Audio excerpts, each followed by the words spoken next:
Buenas tardes, buenas noches o buenos días, según si estás viendo o escuchando esto en directo, en diferido, en cualquiera de las plataformas del Salto. Bienvenidos y bienvenidas a este cuarto y último menudo papeleta de la campaña electoral de estas elecciones generales del 23J.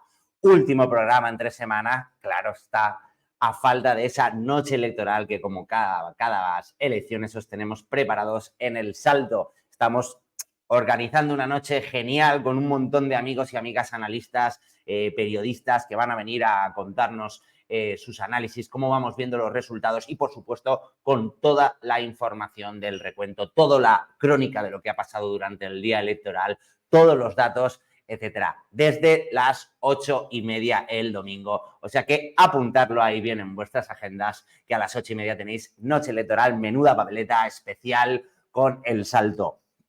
Hoy en nuestro debate, como sabéis, en estos 4 programas hemos ido centrándonos en cada uno de ellos, en alguna de las temáticas diferentes. Hoy en nuestro debate vamos a tratar el tema medioambiental, vamos a tener a representantes de las principales organizaciones. Va a ser un debate conducido por nuestro compañero Javier Rodríguez de O Salto Galicia. Y en la parte de entrevistas, que también sabéis que os hemos traído entrevistas geniales, hoy vamos a contar con un entrevistado de lujo, el diputado y candidato nuevamente al Congreso por EH Bildu, Óscar Matute, que va a ser entrevistado por nuestro compañero responsable de políticas, Pablo Elorduy. O sea que ya sabéis que si estáis hartitos de esos debates donde los magufos de extrema derecha todavía son capaces de poner en duda la crisis climática, estáis hartos de esas tertulias llenas de señoros todólogos de mesa camilla que parecen tener una opinión sobre todo, y también estáis hartos de escuchar a esos candidatos que repiten las frasecitas como loros, pues nada, apagar todo eso y veniros con el Salto, que en una horita os vamos a hacer un pequeño resumen, pero fino. Bienvenidos y bienvenidas a Menudo Papeleta. Que los comicios se celebrarán el domingo 23 de julio, de acuerdo con los plazos que establece la ley. Si queréis, lo repito otra vez. Bildu. ¿Qué va a combatir usted a Vox? Lo repito, no, lo repito. ¡Votade! Menuda Papeleta, un programa de El Salto Diario contra la desazón electoral. Pues nada, compañeros y compañeras, vamos con ese resumen de esas noticias frescas que tenemos. Ayer tuvimos el debate a 3. El debate a 3, que bien podríamos haberle llamado el debate 2 contra 1. El señor Feijóo le dio lumbalgia. Está mayor el señor, ¿qué le vamos a hacer? Yo creo que el ridículo al que le sometió Silvia Ichurrondo desmontando sus bulos en pleno directo, sumado a que yo creo que al líder del PP no le gusta mucho que le vean dándose abracitos y dándose la mano con Santiago Abascal, hizo que al final rechazara asistir al debate de la televisión pública, la televisión de todos, en la que al final fueron solo los otros 3 candidatos los que se enfrentaron. Una lumbalgia que además dijo que le dio tras una entrevista que le hicieron en Espejo Público, y eso que la entrevista fue un masaje. También dijo que le habían pinchado Urbasón. El Urbasón es algo que no es para las molestias musculares, sino que es para reacciones y alergias. A mí, por lo visto, lo que me da es que Feijóo lo que le tiene alergia es a decir la verdad, y que lo de ir a un debate serio en televisión española y enfrentarse a Yolanda Díaz parece que le daba algo de urticaria. En cuanto al debate, pudimos ver ese combo especial Yolanda-Pedro contra el señor Abascal. La líder de Sumar, que subió bastante el tono, cuando Vox le dio por decir que ellos eran los garantes de la libertad de las mujeres. No se ría de nosotras, le repitió varias veces Yolanda Díaz a un Abascal que parecía que en su guión sus asesores solo le habían puesto como 3 frases y sus variantes, rollo de Sánchez mentiroso y variantes así del estilo. También dijo una frase que me llamó mucho la atención: el nazismo es lo mismo que el comunismo, dirigiéndose a Yolanda Díaz. Me llama mucho la atención porque yo creo que ahí Abascal seguramente perdió un montón de votos entre sus seguidores más fervientes y nostálgicos.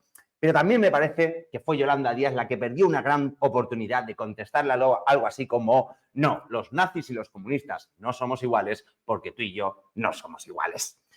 Siguiendo con cosas nazis, en anteriores programas os hemos contado el caso de censura que sufrieron, que ha padecido las revistas publicadas en catalán en el municipio castellonense de Borriana. El concejal Albiol, de Vox, que también es diputado en las Corts, retiró los ejemplares de la biblioteca municipal y canceló todas las suscripciones a un montón de revistas en catalán y valenciano.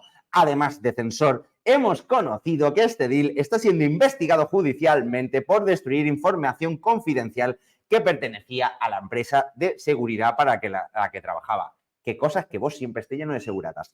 Según denuncian desde la empresa, Albiol se negó a entregar en un tiempo y forma el coche y los dispositivos eléctricos que habían facilitado en su trabajo. Yo supongo que estaría haciendo trabajillos en B. Cuando finalmente, y tras buscarle los responsables de la empresa a la puerta de su casa, hizo entrega de estos dispositivos, pero Albiol los había formateado, razón por la que ahora es acusado de destruir información confidencial. Se ve que para Vox lo de censurar también se aplica más allá de la vida política, también en lo laboral. Y siguiendo con cosas nazis, y siguiendo con censuras, y siguiendo con el País Valencià, la Coordinadora Feminista de Valencia, junto a más de 100 asociaciones, sindicatos y colectivos, han impulsado convocatorias para tratar de movilizar el voto progresista para este domingo. Bajo el lema "Ni un paso atrás", las manifestaciones estaban previstas en varias poblaciones del País Valencià. Pero la Junta Electoral de Alicante ha considerado que suponen un acto de campaña. Aunque no pidan el voto ningún partido concreto, sí que es verdad que han pedido el voto para parar el fascismo, lo cual, por lo menos, vemos que la Junta Electoral tiene clara que lo que hay en una parte de las elecciones es puro fascismo. Por ello, la Junta Electoral ha prohibido las manifestaciones en Denia, Elx y Pego. Entonces, ahora los colectivos convocantes, y nosotros y nosotras también nos lo decimos por aquí, valencians, de estas ciudades han hecho un llamamiento para participar en la de Valencia, que es esta tarde y que no ha sido censurada por la Junta Electoral. O sea que ya sabéis, en Valencia esta tarde tenéis una manifestación importante. Y siguiendo con la gentuza que está en este partido llamado Vox, condenan a prisión a un candidato de Vox por apalear a un joven al grito de "negro y maricón de mierda". Pero luego no les llames homófobos y racistas. Santiago Contreras Martínez, quien fue coordinador local y candidato a las listas electorales de Vox de Cabá, se dio a conocer públicamente por sus declaraciones homófobas y xenófobas en el programa de televisión First Dates. No tienen filtro tampoco en este programa. Ha participado en actos del partido de extrema derecha con sus máximos dirigentes en Cataluña, a pesar de estar en contra a pesar de contar con un amplio historial delictivo y estar procesado por esta brutal agresión que cometió en 2018 y por la que ha sido condenado a 1 año y 3 meses de prisión, nada menos. Y nada, por ir cerrando este menudo papeleta, voy a haceros un pequeño repasito de cuáles van a ser los cierres de campaña de los 4 partidos principales que acuden a estas elecciones del domingo. Sumar ha anunciado una gran fiesta de cierre de campaña con Yolanda Díaz, donde habrá actividades infantiles, música, limonada, ojo a esto, puesto de comida, bebidas y sorpresas. El acto comenzará a partir de las 7 mañana viernes en el auditorio del Parque Tierno Galván de Madrid. El cierre de la campaña de PSOE tendrá lugar en Getafe, con la participación de Pedro Sánchez en un mitin que arrancará a las 6:30 en el polideportivo de La Algóndiga. Los populares clausurarán la campaña electoral en 2 territorios que son bastante importantes para ellos ahora mismo, Galicia y Andalucía. Sin embargo, lo que se espera es un acto muy masivo hoy en Madrid, hoy jueves, donde Alberto Núñez Feijóo se juntará con Isabel Díaz Ayuso en ese tándem mortal del Partido Popular. Y Santiago Abascal, después de que no le dejaran montar un acto en un bar en Coruña, el pobre, va a cerrar la campaña electoral el viernes 21 de julio en la Plaza de Colón. Ya sabéis, ese sitio donde al señor Abascal le gusta hacerse fotos. No sé por qué dan tanto miedo nuestras tetas. Sin ellas no habría humanidad ni habría belleza. Y lo sabes bien. Pues no. La plataforma TikTok y la plataforma YouTube está escandalizada por los pezones. En El Salto lo sabemos muy bien. Esos que forman parte del cuerpo humano y que llevan siglos alimentando a la humanidad no son bien vistos en estas plataformas. En las últimas semanas llevamos 4 vídeos censurados. En 2 de ellos se ven pezones. El último, este martes, en un vídeo grabado en la sede de Vox durante una protesta de Femen, que fue reprimida por la policía. La plataforma YouTube ha eliminado el vídeo. Antes de eso, un vídeo que nos pasó la artista Pamela Palenciano para denunciar la censura, vaya paradoja, ha sido censurado de la red TikTok. Durante este vídeo aparecía la cantante Rocío Saiz, quien fue detenida después de que durante una actuación enseñara los pechos. La poli detiene, TikTok censura. Señoros de las plataformas, como sigáis así, no nos va a quedar más remedio que tomar la ciudad, sacar un pecho fuera al puro estilo de la Croix y llenar todos nuestros vídeos de...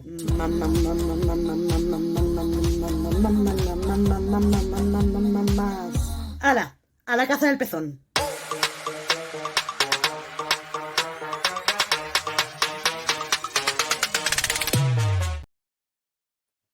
Genial ese vídeo de nuestra compañera Sara Plaza en esa otra apuesta que hemos hecho en estos meses del día en un minuto. No tan genial esa censura que hemos sufrido en El Salto por poner estos vídeos.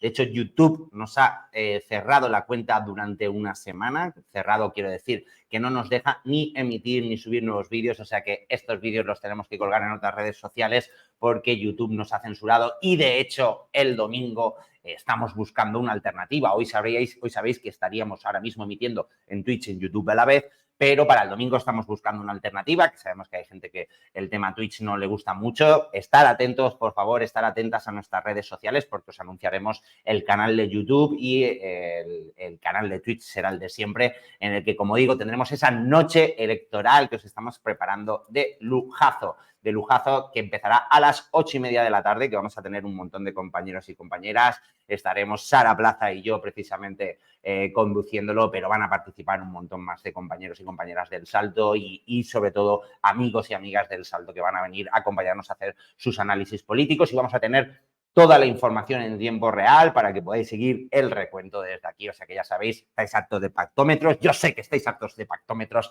Veniros con El Salto. Y nada, compañeros, compañeras, ya sabéis, vienen tiempos difíciles, vienen tiempos muy complicados y que necesitamos que os suscribáis al Salto. Necesitáis que apoyéis este tipo de periodismo. Si el domingo acabamos llorando entre lágrimas, van a venir tiempos complicados, sobre todo van a venir tiempos complicados para el periodismo independiente, para el periodismo feminista, para el periodismo ecologista que practicamos desde El Salto. O sea que suscríbete, únete a esta gran familia. Somos casi 9.500 personas, pero queremos seguir creciendo. Si no puedes, también te puedes suscribir al Twitch del Salto. Si tienes Amazon Prime, recuerda que tienes una suscripción totalmente gratuita. Si buscas en Google cómo unir mi Amazon Prime con Twitch, es súper sencillo y así le podéis quitar un dólar y pico al señor Jeff Bezos, que ya tiene un montón, y se lo dais al Salto para que podamos seguir haciendo este periodismo. Y si no podéis, no os preocupéis, que en El Salto ya sabéis que nunca vamos a poner muros de pago de nuestros contenidos. Nosotras queremos ser vuestro medio de comunicación de referencia. Nos podéis ayudar también compartiendo contenidos, etcétera. Vamos a seguir ya con el programa. Yo voy simplemente a dar paso a mi compañero Javier Rodríguez de Os Salto Galicia y también responsable de Medio Ambiente, que va a ser... Javier, ¿cómo estás? Muy bien, ¿qué tal, Yago? Muy bien, con Javier. Calor, no tanto como en Madrid, pero con calor también. No, en el norte no hace calor comparado con Madrid. Yo he estado un par de días en Bilbao y ahí ese estaba de lujo, ¿eh? Qué bien se está en el norte comparado con este maldito infierno de asfalto. Javier, te dejo. Vas a hacer un debate en el tema medioambiental. Creo que va a estar súper interesante. Yo me salgo y te dejo con que seas tú quien presentes a nuestros invitados e invitadas. Muy bien, gracias, Yago. Bueno, pues hola a todas, a todos. Buenos días, buenas noches, depende de cuándo y dónde nos estéis viendo. Hoy, como dijo Yago, es el último Menuda Papeleta antes del definitivo durante la fiesta de la democracia el domingo. Y vamos a adentrarnos en un pequeño debate en torno a uno de los temas quizás más amplios y por eso va a ser difícil y fundamentales de nuestros días y que, por desgracia, ha pasado de medio lado en la campaña. El medio ambiente y la crisis climática. Para ello tenemos a representantes de tres de las grandes organizaciones ecologistas de referencia del Estado. Y vamos a tener por aquí a Juan Carlos Atienza, que es experto en ciencias biológicas y responsable del Departamento de Gobernanza Ambiental de SEO BirdLife, que no sé si está por ahí. Ahí está. No sé si tenemos algún problemilla técnico. Mientras tanto voy presentando... Sí, creo que tenemos un problema con la cámara e intentaremos solucionarlo. Vale, pero te tenemos ahí, Juan Carlos. Bienvenido. También tenemos la suerte de tener a Adriana Espinosa, que es responsable de recursos naturales de Amigas de la Tierra y además es experta en Derecho Internacional. Hola Adriana, bienvenida, muchas gracias por estar aquí. A vosotros. Y tenemos a Luis Rico, experto también en Biología y en Química y coordinador de Ecologistas en Acción. Bienvenido, Luis. Hola, muy buenos días. Bueno, podemos seguir hablando mientras tratamos de solucionar el tema de Juan Carlos con la cámara, porque el micro sabemos que tiene. Entonces, nada, por empezar, sé que es complicado así sintetizarlo en un minutillo, pero me gustaría que hicierais una pequeña valoración de lo que ha pasado esta legislatura. Ya te tenemos ahí, Juan Carlos, bien. Desde dos puntos de vista. Primero, los avances a nivel medioambiental que se han logrado y luego, en segundo término, las grandes cosas que se han quedado pendientes en estos 4 años. Si quieres empezar tú, Juan Carlos, ya que te tenemos ahí con la cámara. Tienes el micro silenciado, Juan Carlos. Creo que tienes que darle ahí. Listo, ahí ya está.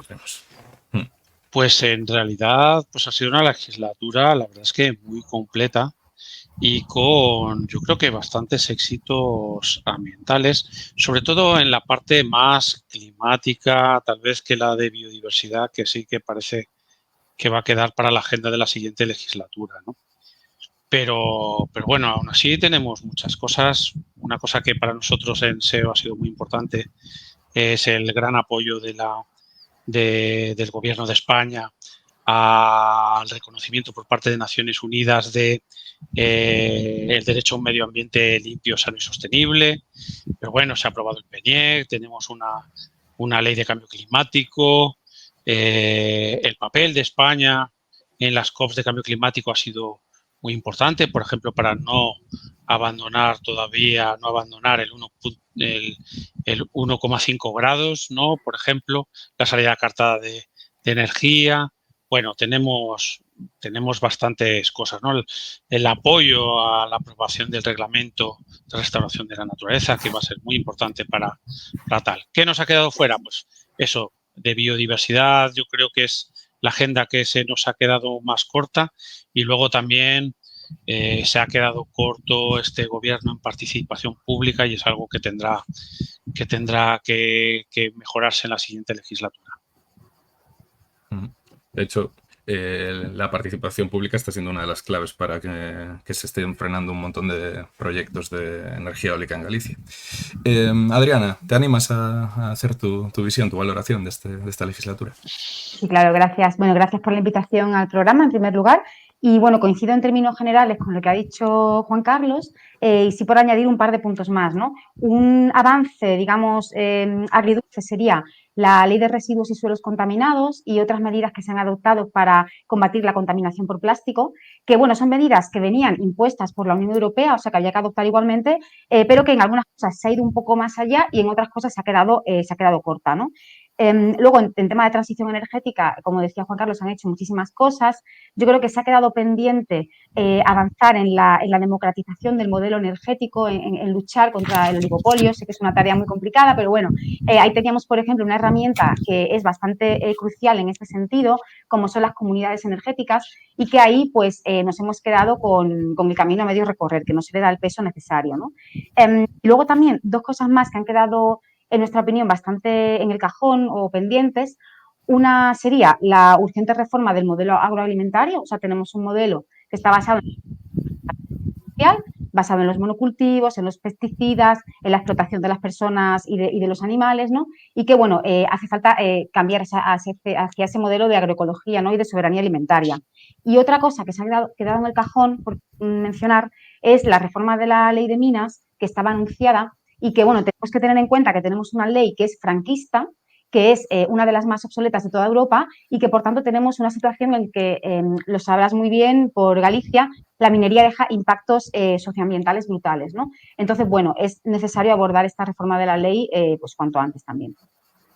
Es tremendo, sí, lo padecemos a día de hoy con nuevos vaciados de minas en nuestras rías. Luis, vas de último, supongo que muchas cosas ya las compartirás, seguro que aportas algo nuevo y luego te doy a ti paso primero para que puedas explayarte. Sí, es más fácil ya cuando hablas de último. Además, yo, como llevamos ya 20 años casi o más trabajando juntas estas organizaciones ambientales, que la verdad es que esto me gusta ponerlo siempre en valor porque me parece que en estos momentos difíciles, como comentaba Yago al principio del programa, pues hace falta la unión, ¿no? Y somos organizaciones muy diferentes, pero que trabajamos muy a gusto conjuntamente, ¿no?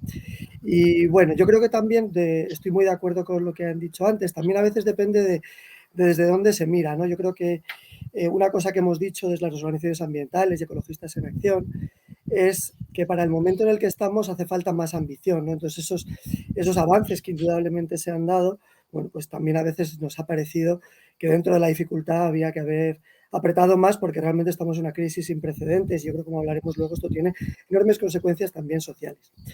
Pero yo creo que por andar en la parte que falta, y es una cosa que habíamos pedido a las organizaciones ambientales y era que una vicepresidencia de transición ecológica no era solo un título, sino algo que marcara la acción de gobierno. Yo creo que ahí es donde ha faltado, ¿no? Decía Adriana varias cosas, pues yo creo que el Ministerio de Agricultura, el Ministerio de Transporte, el Ministerio de Industria siguen sin haber entendido la importancia de la transición ecológica y ahí desde la Vicepresidencia de Transición Ecológica no se ha impuesto lo suficiente para ese cambio de modelo. Un cambio de modelo que, bueno, podemos ir hablando a lo largo del programa, es necesario precisamente pues, para no situarnos en momentos como el que estamos ahora, ¿no? De avance de la extrema derecha. Entonces, bueno, yo creo que por ponerle, o sea, que ponerle el pero a este gobierno es que no ha hecho una acción de gobierno ambiental que es lo que nos situaría en otras circunstancias diferentes a las que estamos en la actualidad. Lo decía Luis y claro, estas tres organizaciones que están aquí hoy presentes, Ecologistas en Acción, Amigas de la Tierra y Save Your Life, forman parte de ese famoso 5G de organizaciones que trabajáis juntas normalmente. Desde aquí mandamos un abrazo también a WWF y a Greenpeace, que había que escoger, no cabíamos todos, otro día vendrán ellos y ellas. Mira, en esta campaña... Digo que no es 5G, es G5, porque el 5G es una red. Perdón, G5, sí, G5. Pues si no lo matizo, luego... Toda la razón. Sí. Perdona, toda la razón, Luis. Mira, en esta campaña hemos visto pues eslóganes, ideas demasiado simples que también condicionadas por los tiempos que corren. ¿Cómo habéis visto los programas electorales para esta campaña? ¿Qué cosas resaltaríais en positivo de los, digamos, 4 partidos estatales, los demás que son importantes a nivel territorial? ¿Qué cosas resaltaríais en positivo y qué otras veis con menos ambición? Si quieres empieza tú, Luis, que fuiste de último en la otra y así equilibramos un poco. Vale. Pues bueno, yo en positivo, yo muy brevemente, ¿no? Para ceñirme aquí a este minuto, sí que veo que los temas ambientales cada vez son, bueno, pues están más presentes, ¿no? Lo que sí que nos parece, pues que sigue sin estar con la centralidad que requerirían. Y digo la centralidad porque los temas ambientales no son un apartado más, y esto no es porque yo sea ecologista, sino porque al final depende la vida, nuestra vida depende de nuestro medio, ¿no? De nuestro territorio, y eso cuando este territorio está en crisis y están los ecosistemas fallando, pues se pone en riesgo nuestras vidas, ¿no? Pues esto lo vemos cuando hay sequías, lo vemos cuando hay olas de calor, cuando hay olas de frío. ¿Y quién está sufriendo más? Pues la población más vulnerable, ¿no? Entonces, en la medida que no se ponga en el centro las políticas ambientales, ¿no? Y a partir de ahí se desarrollan toda una serie de políticas sociales, creo que no se está encarando el problema con la importancia que tiene y sobre todo se va a dar solución a todos estos problemas sociales. Y por otro lado, bueno, pues hay cosas que dan miedo también, ¿no? Estamos hablando y luego creo que entraremos más en lo que es este fascismo, populismo de derechas, pero cuando se está hablando directamente de salirse del Acuerdo de París o se está hablando de medidas, no solo en los programas electorales, sino en los nuevos pactos de gobierno que se está haciendo desde la extrema derecha con la derecha, en lo cual pues están hablando directamente del aumento de la represión, ¿no? Hoy salía como se estaba haciendo un observatorio de la violencia animalista, cosa que no existe. Además es algo que se equipara a la violencia machista, que es algo que produce muertes en nuestro país. Claramente lo que se está buscando es la represión pues, del movimiento, en este caso ecologista, como está buscando la represión pues, del movimiento feminista, ¿no? Entonces, bueno, esta parte de los programas ambientales y los pactos que se están haciendo pues da mucho miedo y va a requerir pues, una enorme lucha de todas las que estamos en contra de este tipo de políticas. ¿Cómo lo ves tú, Adriana? Bueno, pues Luis ha explicado el marco, como siempre, estupendamente, ¿no? Entonces, yo creo que, bueno, en primer lugar, obviamente hay diferencias, ¿no?, entre partidos que no solamente retrasan la acción climática, sino que van a deshacer, como decía Luis, deshacer las acciones que ya se han hecho con todo lo que ello conlleva de drama y de ecocidio, ¿no?, y de drama social. Está, por una parte, partidos, y luego están partidos que intentan tomarse esto pues con más o menos en serio o en serio, ¿no?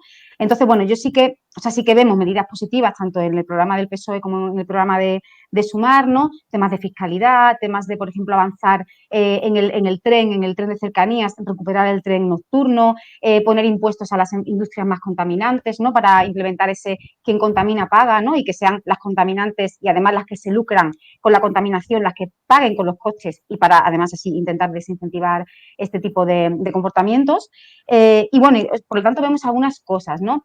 Lo que pasa que yo sí que sigo echando en falta no solamente la centralidad, como decía Luis, sino la radicalidad. O sea, sigue dando miedo, y es comprensible porque son, bueno, los partidos políticos llegan a donde llegan, sigue dando miedo abordar un cambio de modelo en todas las esferas que hagan falta. Decía, en el tema agroecológico o de la agroindustria, pero también hablo del tema del transporte, ¿no? No hay medidas concretas, por ejemplo, para reducir el transporte por vehículo privado. Y una cosa que tenemos que tener clara es que no podemos sustituir el parque de coches basados en combustibles fósiles por el mismo número de coches basados en baterías eléctricas. No hay litio suficiente y además es insostenible desde un punto de vista social y desde un punto de vista ambiental, ¿no? Por tanto, bueno, sí que algunas medidas, pero falta esa radicalidad y ese cambio de modelo. Y luego lo último es que todo lo que le pide al partido político es que todo esto se haga con participación pública, como ha dicho antes Juan Carlos, porque si no vamos a tener muchísimos problemas que van a venir después. Juan Carlos, ¿tú qué resaltarías en positivo y qué otras cosas ves con menos ambición? Bueno, yo creo que hay que resaltar en positivo que hay algunos partidos que tienen muchas más propuestas ambientales, pero no es general. O sea, tenemos partidos que sí que están proponiendo, se han puesto aquí ejemplos, Partido Socialista, Sumar, otros partidos también que tienen un componente verde importante, pero tenemos otros que no, que en realidad o no están proponiendo nada o lo que están proponiendo es desmantelar todo el sistema ambiental, ¿no? Que están proponiendo frenar o eliminar el Pacto Verde Europeo, que se está proponiendo salir del Acuerdo de París, donde se está proponiendo derogar la Ley de Cambio Climático. Es decir, que aquí tenemos dos grandes modelos y hay que tenerlo en cuenta. Cosas que echamos en falta en general en todos, pues por ejemplo, no está bien introducido el nivel de urgencia que tenemos ahora mismo. O sea, no nos damos cuenta que la comunidad científica nos ha dicho que esta década es crucial para eliminar los principales efectos que va a tener el cambio climático, que va a tener la pérdida de biodiversidad. Y esta legislatura acaba en 2027 y estamos hablando a 2030. Es decir, prácticamente todas las acciones deberían, toda la carne de asador habría que ponerla en esta legislatura y eso no está bien reflejado prácticamente en ningún programa electoral, ¿no? Y luego, si bien la crisis climática es algo que sí, sobre todo en algunos partidos como el Partido Socialista, Sumar, Esquerra Republicana, etcétera, están bien recogidos, pero la crisis de pérdida de biodiversidad prácticamente pasa de puntillas. Sí es cierto que hay programas que tienen acciones de biodiversidad, pero no asumiéndolo como la gran crisis que supone, con la misma magnitud e impactos iguales o superiores a los que va a tener el cambio climático. Uh-huh. Bueno, voy a ir hacia la última pregunta. Aquí creo que os vais a poder explayar un poco más porque creo que no es tan objetiva la respuesta, porque parece que hablar de cambio climático, de crisis de diversidad biológica, de decrecimiento, parece que no da votos, ¿no? Lo digo, por ejemplo, porque a pesar del negacionismo que hemos estado viviendo con la gestión de la ley de regadíos de Doñana por parte de la derecha y de la ultraderecha en Andalucía, ambas formaciones han mejorado sus resultados notablemente. ¿Qué es lo que nos falla? ¿Qué es lo que pasa? Adriana, ¿cómo lo ves? Claro, mencionas Andalucía, que es mi tierra, y me toca, ¿no? Bueno, yo creo que este es el tema que debería dar para debates en sí, ¿vale? Es el tema clave, yo creo. Bueno, en mi opinión pasan varias cosas, ¿no? Por una parte, estamos en un momento muy complejo, en una crisis, como le llaman algunos, multicrisis, ¿no? Crisis ecológica, crisis social y crisis económica, ¿no? Y en estas situaciones de tanta complejidad y tanto dolor y tanta incertidumbre, la gente, de forma comprensible, tiende a ir a soluciones fáciles, tiende a agarrar soluciones fáciles, ¿no? Y aquí tenemos esta derecha, esta ultraderecha, que ante problemas complejos lo que hace es ofrecer soluciones fáciles, aunque falsas, soluciones basadas en el corto plazo, y soluciones además que se basan en un chivo expiatorio, ¿no? Ya sea la inmigración, ya sea la élite, ya sea el gobierno central, ¿no? Y aquí tenemos, por ejemplo, a Vox diciendo que para solucionar el problema del agua hay que unir todas las cuencas hidrográficas, o a Juanma Moreno en Andalucía diciendo que el problema es del gobierno central, mientras ponen la fresa como un asunto de identidad regional, ¿no? Y de economía, ¿no? Es decir, los símbolos, la demagogia, el populismo, es algo que en este tiempo tiene mucho caladero, ¿no? Y por lo tanto ahí es muy difícil hacerle frente. Pero yo quería también poner un poco de autocrítica en toda esta discusión, y a lo mejor es polémico. Yo creo que en todo esto los partidos de izquierda sí que han tenido un poco de desconexión con una gran masa social de gente trabajadora pero pobre, de gente marginada, de gente en los márgenes del sistema, ¿no? Es decir, sí que se proponen medidas sociales, pero no se cuenta con la gente. A la hora de elaborar estas medidas no se las escucha y tampoco se habla en el lenguaje de la gente común. Y esta desconexión es un caldo de cultivo que luego aprovechan la derecha para esta demagogia.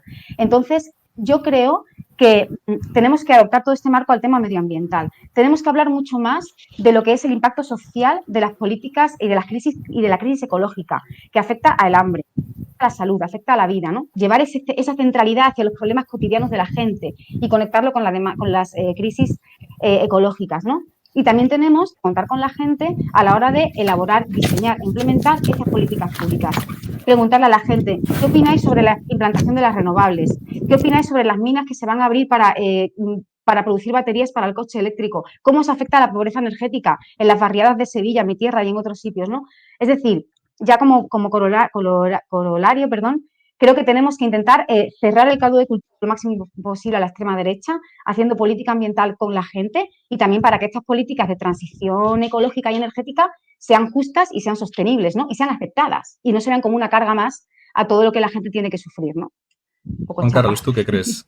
No, para nada, Adriana. ¿Tú qué crees que nos pasa? ¿Qué es lo que falla? Esto es complejo y probablemente cada persona que trabaja en temas de política podría dar soluciones diferentes, ¿no? Pero bueno, yo creo que en España se vota... A ver, una cosa es cierta, la población española está muy concienciada con los temas ambientales, incluso según dicen en las encuestas, están dispuestos a limitar su forma de vida por mejorar la situación de la naturaleza y del clima, pero en realidad a la hora de votar en España se vota por razones históricas, ¿no? Se vota en bloques y además toda la comunicación ahora basada en redes sociales lo que hace es ayudar a esa polarización que probablemente hace que los votantes y las votantes lo hagan por otras razones, ¿no? Y yo creo que aquí afecta también la alta tolerancia que tenemos al populismo, que está haciendo mucho daño, sobre todo en temas ambientales. Y ya por poner un último argumento encima de la mesa, yo creo que falta cultura científica y ese espíritu crítico que tienen que tener todas las personas a la hora de ver cuáles son las mejores soluciones, ¿no? Soluciones basadas en los mejores conocimientos científicos y que se lo podamos exigir a nuestras administraciones y a nuestros representantes. Luis, cierras tú. ¿Qué crees que nos pasa como sociedad para que lleguemos a estos términos? A ver, yo creo que se ha enmarcado muy bien el problema. Me gustaría aunque lo ha explicado muy bien Adriana, es muy difícil hacerlo mejor que ella, pero entrar en esa forma de operar del populismo de derechas, que me parece que es importante entenderlo históricamente porque no es la primera vez que opera, ¿no? O sea, que ya lo vimos pues hace un siglo, los fascismos que surgieron eran básicamente el mismo modelo de actuación que siempre ocurre cuando hay una sociedad en crisis y un movimiento que pide cambio, ¿no? Entonces, lo primero pues es no cuestionar a los verdaderos responsables, ¿no? Que en este caso, pues la agroindustria, por ejemplo, entrando en el tema del campo y del regadío, no sería aquí la responsable del problema. Culpa a quienes denuncian los problemas, ¿no? En este caso, pues el ecologismo, igual que, bueno, pues la violencia machista parece que ahora el problema es el feminismo, o el movimiento de vivienda es el responsable de los problemas de vivienda, ¿no? Es como siempre culpar a quienes denuncian esos problemas y por último, pues prometer un poco lo que decía Adriana, ¿no? Prometer soluciones fáciles pero imposibles. Y la prueba del regadío es que esta solución de continuar con el regadío es que no puede mantenerse en el tiempo, ¿no? Está condenada a fracasar porque no se puede inventar el agua, ¿no? Entonces creo que esta es la manera de operar. ¿Para qué? Para no tocar a quienes tienen privilegios, a las élites que siguen explotando, en este caso, esos recursos y que no son capaces de dejar de explotarlos. Entonces, yo creo que esto es importante tenerlo en cuenta porque es lo que hay que combatir y sobre todo que no es nada nuevo. Y desde ahí, también lo ha contado Adriana muy bien, yo creo que ha habido unas políticas poco integrales con lo que esta transición ecológica justa, que yo creo que hay que hacerla y demostrar que una buena transición ecológica precisamente también aborda los problemas sociales, no solo los aborda, sino que rompe con las desigualdades que hay en la actualidad, ¿no? Por ejemplo, cuando ahora mismo se hace una transición energética, en vez de para el oligopolio, se puede hacer una transición energética que lo que haga es que la gente sea más independiente energéticamente, que aquellas personas que tienen dificultades para calentar sus casas, pues tengan mayor soberanía energética. Y desde ahí podemos ver como una transición ecológica puede ser también una transición que rompa la desigualdad. Pero para eso hay que ir hacia quienes están lucrando de este modelo, que precisamente el otro día es que había un dato que últimamente lo estoy repitiendo mucho, pero en un momento de tanta inflación vemos que es más responsable el lucro de las grandes empresas que el encarecimiento de los materiales que se está dando, ¿no?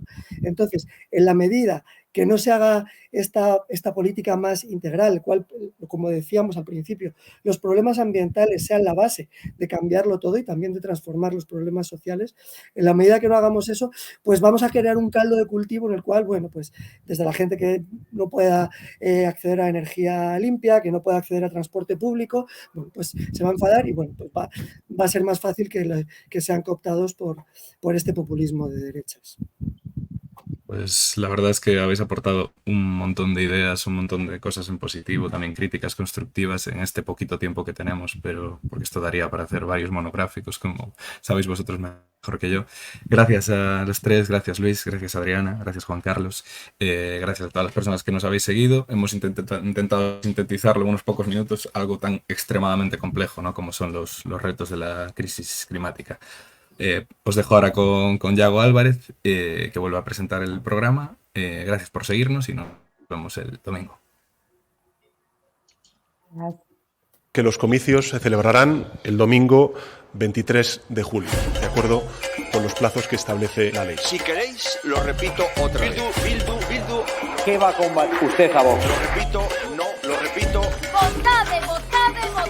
Menuda papeleta, un programa de El Salto Diario contra la desazón electoral.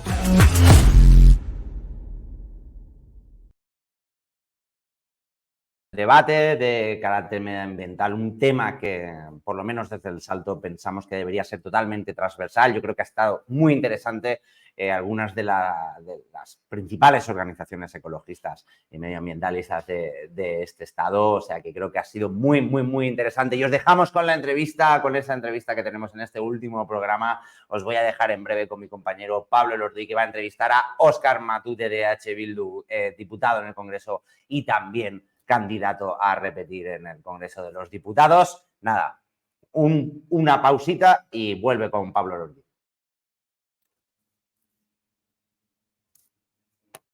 Una pausita. ¡Fuera la guerra lista! ¡Los negacionistas! ¡Fuera de justicia climática! ¡Cuando la queremos! ¡Ahora! Nos estamos jugando los cultivos. Nos estamos jugando la habitabilidad del planeta Tierra. No estamos preparados para la crisis que viene y no nos estamos preparando. Hemos tratado de traer este informe del IPCC, hecho por toda la comunidad científica internacional, pero hemos sido retenidos en un perímetro de seguridad, lo que ellos llaman seguridad. Llamamos seguridad que no pueda llegar la ciencia a la democracia. Que sea legal que haya partidos que mienten de manera sistemática. Partidos que adaptan la realidad a su discurso político y no su discurso político a la realidad. Más de 172 propuestas se han hecho desde la Asamblea Ciudadana para el Clima de 2022 y ha tenido cero repercusión mediática, cero repercusión en los programas de los principales partidos políticos. Hoy nos han parado, pero vamos a seguir hasta que las medidas de la comunidad científica se tengan en cuenta y hagamos algo para ponerle freno a la peor crisis climática de nuestra historia.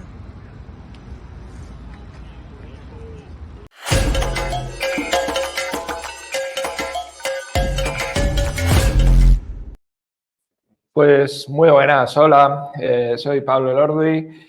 Creo que tenemos ya por ahí a Óscar Matute, que además tiene algo de prisa, y sin más dilación vamos a entrevistar a el que ha sido pues, uno de los diputados con más vídeos, con más GIFs incluso en las redes sociales en la última legislatura. Se vuelve a presentar para diputado del Congreso por Euskal Herria Bildu, y si ya le tenemos por ahí, pues vamos con Matute.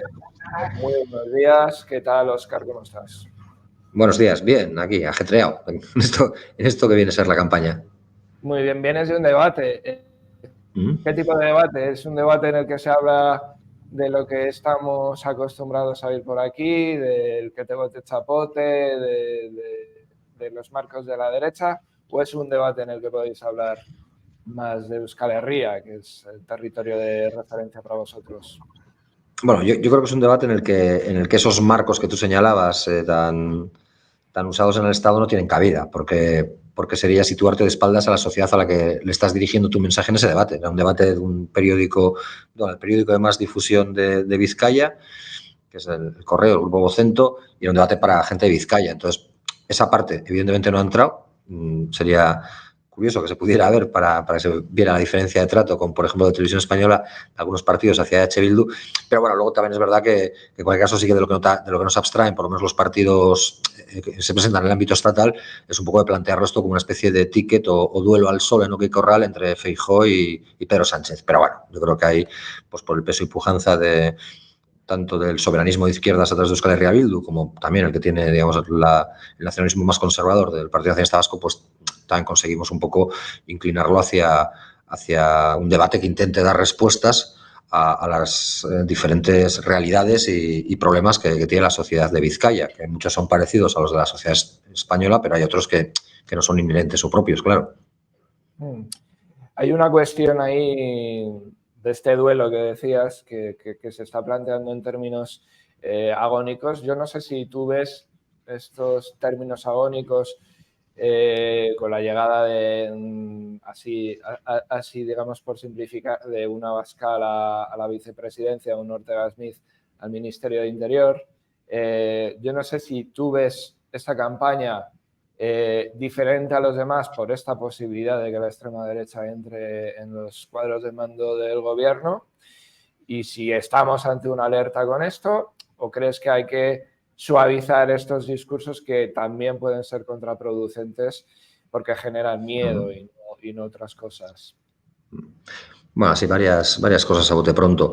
La primera, yo no centraría todo el riesgo, toda la amenaza de involución, de recentralización, de retorno a tiempos pasados, de desandar en derechos y libertades lo que se haya podido andar, por tímido que haya sido en estos últimos años, solo en que Vox esté o no en el gobierno. Es decir, la propia posibilidad de que el Partido Popular alcance el gobierno, aunque fuera en solitario, ya garantiza, por desgracia, garantiza que todo eso malo que intuimos que pueda pasar, pase. Es decir, no va a haber un gobierno del Partido Popular comandado por gente abiertamente enfrentada a su gente en Extremadura, a su gente en Castilla y León, a su gente en Baleares es decir, a su gente que está pactando con Vox en otros lugares y lo ha hecho con la autorización del Partido Popular Nacional. Porque el programa político de recentralización, de acabar con la ventana de oportunidad que se podía ver a este régimen del 78 herido, lo plantean en términos de involución democrática. Y eso para nosotros es una claridad. Vox es ahí, digamos, el elemento más fácil de caracterizar en la extrema derecha, pero no creemos que los planteamientos de extrema derecha estén muy lejos del corazón y el núcleo del actual Partido Popular. Luego, que Abascal sea vicepresidente o no de España, pues hombre, yo no le deseo ningún mal a nadie, pero nosotros, como lo hemos conocido aquí como concejal y como parlamentario, pues yo me imagino que es mal negocio, porque tampoco dio lo mejor de sí en estas cosas. Y nosotros, en cualquier caso, lo que estamos planteando desde Euskal Herria Bildu es que esto no es tanto la decisión de optar entre un ticket electoral de esos dos contendientes del duelo que decía, ¿no? Sánchez y Feijóo, que este es, por lo menos para Euskal Herria y para las clases populares de Euskal Herria, este es un hito, el 23 de julio, en el que tienen que elegir entre dos caminos, la resignación o la victoria. Y nosotros, pudiendo haber hecho un planteamiento más conservador, hemos elegido la victoria y así se lo decimos a la gente que vamos a por la victoria. Bueno, sí, desde luego comentabas la cuestión de la represión, que también viene de lejos. En 2002 se planteó la ley de partidos, que afectó a uno de los sustratos de lo que hoy es de Euskal Herria Bildu, ¿no? Herri Batasuna, todo la estructura también de Batasuna. ¿Tú ves un escenario plausible, una vuelta? Y aquí es verdad que ya separamos de tanto si entra Vox en esos cuadros de mandos como si no entra Vox, pero se sigue recrudeciendo esta derechización promovida por Partido Popular, promovida, sabemos, por otros actores sociales que no se presentan a las elecciones. ¿Tú ves un escenario plausible que se planteen pasos como los que se dieron en 2002, totalmente anómalas en el derecho de la Unión Europea, por dejarlo así claro? ¿Crees que estamos en ese nivel de regresión? ¿Es más folclore? ¿Es más una parodia de lo que sucedió entonces? ¿Cómo ves esto? Bueno, yo creo que harán un análisis de coste y oportunidad. Es decir, su voluntad y su pretensión yo creo que existe. Está bien que recordemos que además Euskal Herria Bildu, que nace en el 2011 como Bildu, luego ya posteriormente pasó a llamarse Euskal Herria Bildu, nace en el 2011 como respuesta a un periodo de 8 años de ilegalización de la izquierda abertzale. Es decir, un periodo en el que a todas las gentes de la izquierda abertzale se les privó de la posibilidad de votar la opción que deseaban y donde además se les incluyó en un listado de gente contaminada y donde además a los dirigentes se les metió en la cárcel durante, en algunos casos, periodos bastante estimables de tiempo. Entonces, nosotros nacimos como respuesta a eso y no descartamos nunca que esto pueda volver a ocurrir. Pero al final el problema no es tanto que Euskal Herria Bildu exista o que la izquierda soberanista independentista vasca tenga un sujeto político pujante que se atreva a decir ciertas cosas. Lo que les molesta es nuestra propia existencia, porque nosotros con nuestra existencia ponemos en plano que existe un problema de encaje territorial que no se va a arreglar ni con más represión, ni con más cárcel, ni con nada que se les ocurra, porque, bueno, pues podrán intentar algo contra nosotros si, como te he dicho al principio, entienden que su análisis de coste-beneficio les sale rentable, pero no van a poder impedir que nos cojan el testigo las gentes que tengan que venir después y que además lo hagan con más fuerza. Nosotros cada vez que nos veíamos perseguidos por alguna de estas historias en diferentes tiempos y épocas, siempre decíamos que podían conseguir esa victoria pírrica, pero que volveríamos y seríamos legión. Y yo creo que eso es también una parte de la lógica de entender a Euskal Herria Bildu, es decir, que no somos un producto de laboratorio, al final somos la expresión de una parte del pueblo vasco, no de todo el pueblo vasco, pero de una parte del pueblo vasco que siempre ha sabido resistir los envites y que no ha entregado aquello que no puedes, que no te pueden quitar salvo que lo entregues, ¿no? Que es la dignidad. Y ahí vamos a seguir, pero ya digo, no nos preocupa demasiado, yo no creo en el cuanto peor mejor. Puede haber quien piense que, bueno, oye, pues si nos ilegalizan, como no sé quién decía, pues va a ser una máquina de fabricar independentistas y entonces vamos a tener el doble de fuerza y tal. Bueno, nosotros hicimos una apuesta por demostrar nuestras capacidades en sintonía y en unión con una sociedad vasca que se moviliza siempre, gobierne quien gobierne, y que cuando gobierna la derecha es un ariete de confrontación y que cuando gobierna fuerzas más cercanas, y nosotros gobernamos en muchos pueblos de Euskal Herria, pues son un elemento de tensión que aprovechamos para crecer desde la alimentación de esa canalización del conflicto y de esa búsqueda de entendimiento, y vamos a seguir así, pero porque creo que esa vía es mucho mejor que la del cuanto peor mejor, y no solo porque nos puedan amenazar, como hacía hoy el falangista de Ortega Smith, lo hacía con Rufián y conmigo ahí en las redes sociales, con lo de desearnos un largo periodo entre barrotes. Los barrotes. Veo que estás mirando a la puerta, me imagino que es que te están reclamando para otro lado. No. O sea, ¿tienes todavía tiempo para un par de... unos minutillos. Sí, tira. Vale. Te quería preguntar por esta experiencia de la última legislatura, que retomando a Alfredo Pérez Rubalcaba, también otro insigne representante del Ministerio de Interior, retomando, le decía, se ha llamado gobierno Frankenstein. Vosotros, sobra decirlo, no habéis participado en el gobierno, sí habéis participado en una serie de acuerdos parlamentarios, pero uno de los que no participasteis es la reforma laboral. Ayer, además, se recordó esto en el debate. Te quiero preguntar, ¿ha sido más difícil el entendimiento con Yolanda Díaz de lo que fue con Belarra y con Irene Montero en estos 4 años? Pues en lo que tiene que ver con la reforma laboral, sí, y no lo voy a negar. Es decir, a nosotros, como todo el mundo sabrá, nosotros alcanzamos un acuerdo con el Partido Socialista Obrero Español, con el Grupo Parlamentario del Partido Socialista Obrero Español y con el Grupo Parlamentario de Unidas Podemos, y firmamos un texto a raíz de, y eran los tiempos del COVID, de la primera fase de los tiempos del COVID, y a raíz de un estado de alarma o algo por no recuerdo muy bien, creo que era del primer estado de alarma. Entonces firmamos un texto que era que se iba a derogar íntegramente la reforma laboral en todos sus aspectos lesivos, que no era otra cosa que lo que habían dicho los sindicatos estatales en una huelga general y la mayoría sindical vasca en 2 huelgas generales, que se derogaran todos los aspectos lesivos de la reforma laboral y además sustanciados o concretados en los que eran salarios de tramitación, indemnización de 45 días por despido, prevalencia de los convenios sectoriales sobre los estatales y otra serie de cuestiones que sí que incluyeron esta derogación parcial de la reforma laboral que nos trajo la ministra de Trabajo al Congreso de los Diputados. Nosotros lo único que hicimos fue cumplir con la palabra. Es decir, yo podría, y lo tendría muy fácil, tirar de hemeroteca y poner encima de la mesa las veces que esos 3 partidos que he citado, Euskal Herria Bildu, Partido Socialista Obrero Español y Unidas Podemos, habían prometido y habían dicho públicamente que iban a derogar íntegramente la reforma laboral.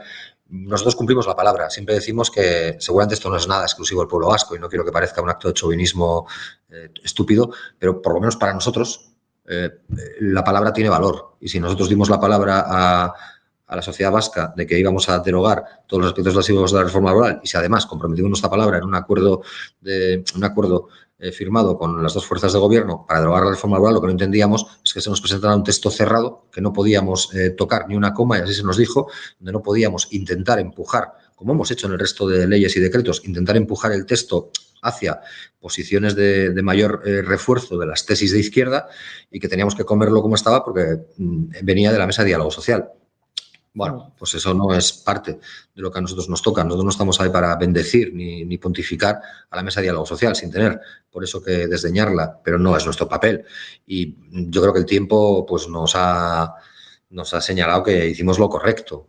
Porque, bueno, aparte que por los resultados electorales no se ve ese batacazo que nos decía alguna gente que se iba a dar si hacíamos esta cosa, pues no pasó, porque la sociedad vasca yo creo que lo que quería es que cumpliéramos la palabra, pero por otro lado es que cuando ves que Garamendi y que el propio Núñez Feijóo dicen ahora que no hay que tocar esa reforma o esa derogación parcial de la reforma laboral porque lo que ha traído está muy bien y con eso ya vale, pues lo que señala es que quedan aspectos, o cuando vemos que en el programa de Sumar, pues ahora se recuperan cosas que nosotros quisimos meter cuando existía la mayoría política para hacerlo, porque ahora estamos todos así, cruzando los dedos para que pueda existir, pero es que en ese momento, cuando se debatió la reforma laboral, existía la mayoría, había mayoría política en el Congreso, mayoría social, entiendo que en las calles, y por tanto teníamos la posibilidad de hacer frente a lo que pudiera ser una campaña de bunkerización del IBEX 35 o del empresariado y de ataque u hostigamiento de los grandes medios de comunicación generalistas y privados. No se quiso hacer, creemos que es un error y ahora pues veremos a ver si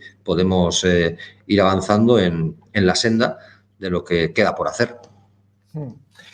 Sí, esa es la siguiente, ¿no? Dices, cruzando los dedos, si hay una posibilidad de que no gobierne Partido Popular o Partido Popular y Vox, es repetir esa experiencia Frankenstein.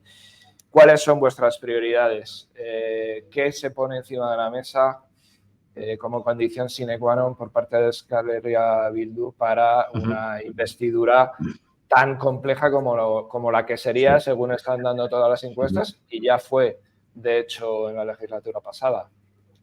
Sí, nosotros somos bastante previsibles y yo sé que eso en política, cuando se busca un poco los golpes de efecto continuo, puede no parecer una virtud, pero somos bastante previsibles porque somos coherentes y no vamos a plantear en este nuevo ciclo que pueda abrirse tras las elecciones del 23 de julio nada diferente de lo que planteamos en el anterior ciclo, el que nos llevó del 19 hasta estas elecciones y que tuvo ese gobierno de coalición, que era trabajar en tres ejes.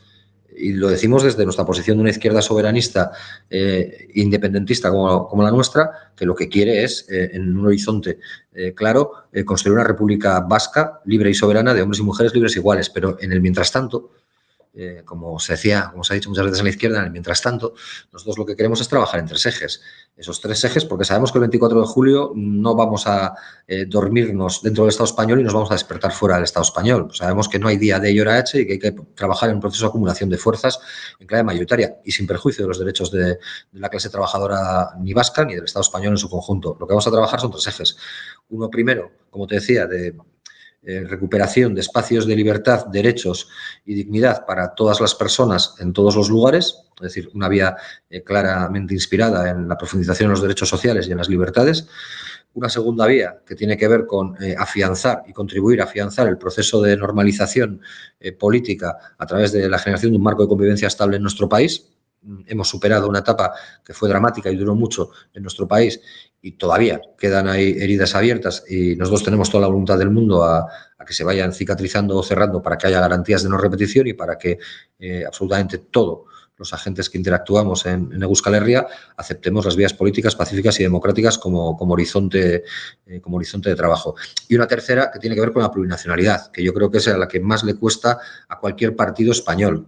Y no con esto quiero hacer una equiparación total, pero es verdad que a cualquier partido español o estatal le cuesta muchísimo, sea de izquierdas o de derechas, avanzar en pasos efectivos y claros de lo que es un Estado plurinacional. La Constitución habla de nacionalidades y regiones, la Constitución recoge también la posibilidad, a través de disposiciones adicionales transitorias como la cuarta, de que la Comunidad Autónoma Vasca y la Comunidad Foral de Navarra pudieran formar una única entidad política común, si así lo quieren las voluntades, digo las ciudadanías, o la voluntad de ambas ciudadanías, pero sin embargo lo que vemos son siempre cuestionamientos al carácter plurinacional, ya no solo porque no se puede hablar el euskera en diferentes espacios públicos estatales, sino porque incluso vemos cómo se ataca a las administraciones públicas vascas como los ayuntamientos cuando deciden hacer del uso del euskera su lengua prioritaria sin menoscabo o sin perjuicio de aquel que no sepa euskera, que tendrá siempre la garantía de ser atendido en castellano y el Tribunal Constitucional pues lo prohíbe, ¿no? Entonces, yo creo que hay mucho que hacer. Siempre provoca un escándalo terrible que se dé dinero o que haya partidas en los presupuestos para fomentar la cultura en euskera, o en euskera, o en gallego, o en catalán, o en cualquier otro idioma, o para que se potencien sectores audiovisuales en estas idiomas o realidades, o para que se ayude a entidades como, por ejemplo, la Sociedad Aranzadi, para que prosiga con sus trabajos de investigación y que han traído hallazgos tan sorprendentes y tan, desde nuestro punto de vista, maravilloso, como la mano de Irulegui, que sería la primera muestra de la existencia de una lengua como la protovasca, que sería la antecesora del euskera, y todo eso siempre levanta polvareda y hay quien dice que son gastos inútiles y superfluos y que el foco y la atención tienen que estar en otra cosa. Ya, si se pone muy intelectualmente superior, pues ya te habla de wokes. Óscar, la última cuestión. Otro de los debates que se está dando por parte del bipartidismo en esos medios de Madrid, que quizá no influyen tanto en Vizcaya, pero en este caso yo creo que sí, porque es algo recurrente, es la cuestión de la lista más votada y el derecho, vamos a decir entre comillas, a gobernar del que sale como primera fuerza de los comicios. Yo sé que esto no tenemos que explicarle a nadie, que sería, digamos, matar a determinados partidos políticos, entre otros a Euskal Herria Bildu en la representación en el Congreso de los Diputados, pero te quiero preguntar, ¿no? ¿Cuál es, digamos, vuestra posición? Porque en estos últimos años EH Bildu ha crecido tanto que en alguna serie de ayuntamientos, en muchos ayuntamientos de hecho, incluso no es raro que pasara en la Comunidad Autónoma Vasca en unas futuras elecciones, vais a ser primera fuerza y esto, digamos, de alguna manera sería una acumulación de poder. ¿Cómo llevar esa contradicción entre, oye, que he ganado y no me dejan gobernar estos porque se alían contra mí, y el deseo de democratización del Estado que al final refleja el parlamentarismo, ¿no? A ver, yo creo que cuando hablan de lista más votada se le olvida poner la letra pequeña del contrato, que es defender la lista más votada siempre que esa lista no sea de Euskal Herria Bildu, porque cuando lo ha sido se han juntado todos para que Euskal Herria Bildu no gobernara. Y hablo de casos que han ocurrido hace menos de un mes.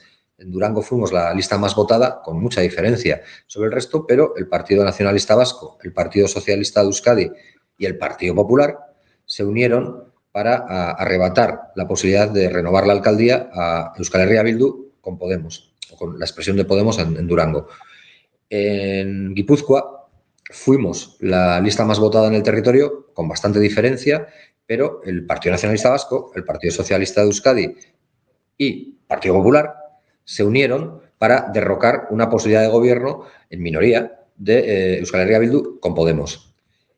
En Vitoria, Gasteiz, la capital de la Comunidad Autónoma Vasca, fuimos la primera fuerza política en las elecciones y se unieron el Partido Socialista de Euskadi, el Partido Popular y el Partido Nacionalista Vasco para que Euskal Herria Bildu no pudiera articular una mayoría de gobierno. Y nosotros siempre hemos interpelado a la sociedad vasca diciendo que, por supuesto, que creemos que pueden existir opciones de gobierno no sustentadas en la lista más votada si construyen proyectos que tengan una orientación clara. Y nosotros siempre decimos el para qué.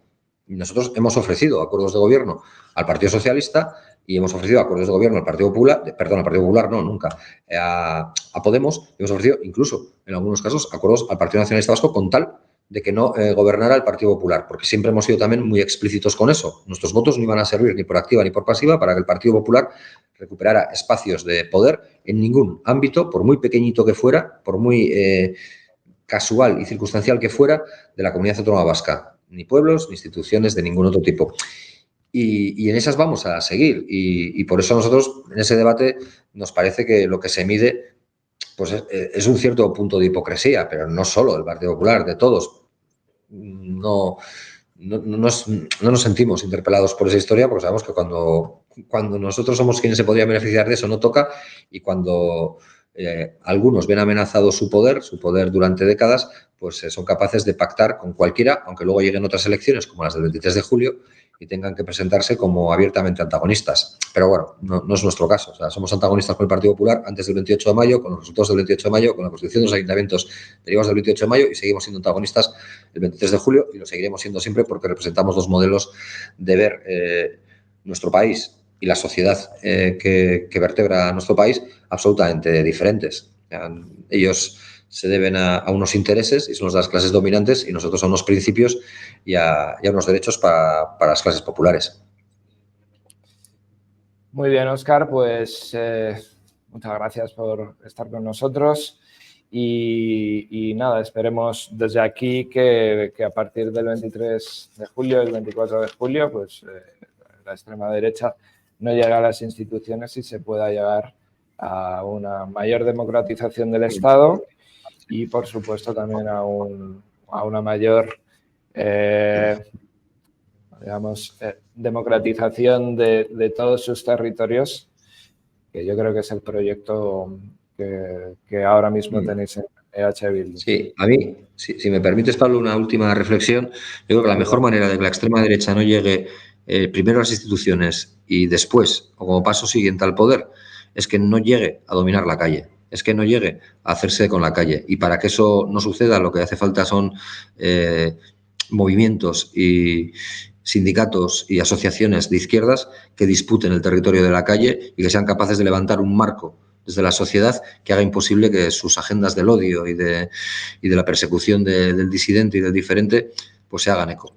Eso es lo que intentamos en Euskal Herria y seguramente a veces lo hacemos muy mal, pero, por ejemplo, conseguimos que eso no pase. Si no, todo lo demás es lamento, y porque luego al final todos sabemos que de la misma manera que el fascismo es la guardia de corps del capitalismo cuando se ve amenazada por un fenómeno de implosión social hacia la izquierda, también sabemos que los medios de comunicación grandes y generalistas obedecen a intereses corporativos y a quienes son sus inversores detrás, que también hacen todo lo posible para desactivar los esfuerzos de la izquierda. Así que se trata de que ni un paso atrás pues nos lo tomemos en serio, no solo el 23 de julio, sino también el 24, el 25 y todos los días que tengan que venir. Exactamente, aquí seguiremos nosotros el 24, pase lo que pase. Esperemos que las noticias sean un poquito mejores, pero sabemos que faltan muchas cosas para que la democracia llegue a todos los barrios, a todas las calles y a todas las personas, independientemente de cuánto ganan, de dónde vienen y de cuál es su orientación sexual, etc. Muchas gracias, Óscar Matute. Nos vamos a una cortinilla y a la despedida de este Menuda Papeleta unos pocos días antes de las elecciones.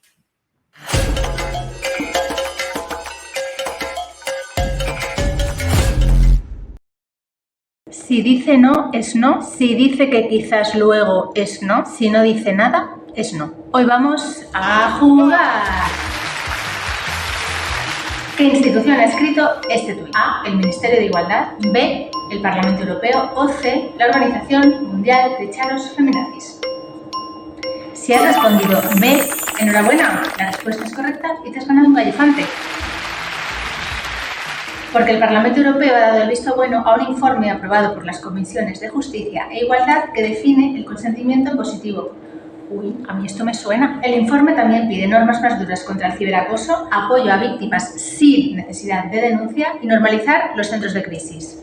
Pues a mí esto también me suena. Este informe también sirve de guía para la negociación entre Consejo, Comisión y Parlamento, que la semana pasada celebraron su primer trílogo, que es una palabra que acabo de aprender y me apetecía colar. Aunque la negociación será dura, las posiciones del Parlamento, más progresistas, chocan con las del Consejo, que hará difícil mantener los tipos penales a los que el Parlamento ha dado el visto bueno. Hasta ahora, la referencia europea en lucha contra las violencias machistas es la del Convenio de Estambul, que, aunque no es tan viejo como los gallifantes o el precio justo, desde 2011, tienen un pequeño problema, y es que hay algunos estados que no lo han ratificado. Así que esta sería la primera norma específica de carácter integral en la Unión Europea. ¿De qué me suena esto? Y también la única norma vinculante de la Unión Europea para combatir las violencias machistas.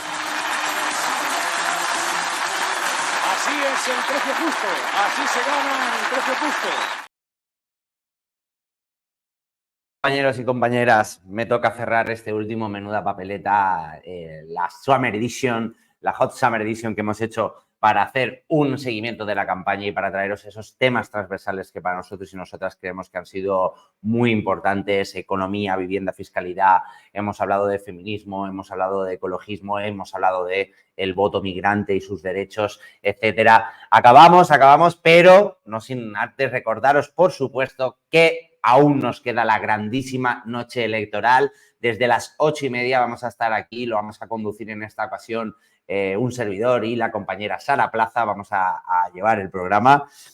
Vamos a tener a un montón de compañeros, de amigos y amigas que nos van a acompañar. De momento tenemos confirmados a Lilia de las Mercedes para hablarnos del tema de migraciones, Irene Zugasti de feminismos, Ariadna Curro de medio ambiente, que la hemos tenido también hoy, y a Carlos Sánchez Mato para hablar del tema económico. Pero a los cuatro analizaremos en directo cómo van esos resultados electorales. O sea que ya sabéis, señor YouTube nos ha tumbado durante una semana el poder emitir y el poder subir nuevos vídeos a esa red social por enseñar un par de tetitas, por un par de pezones.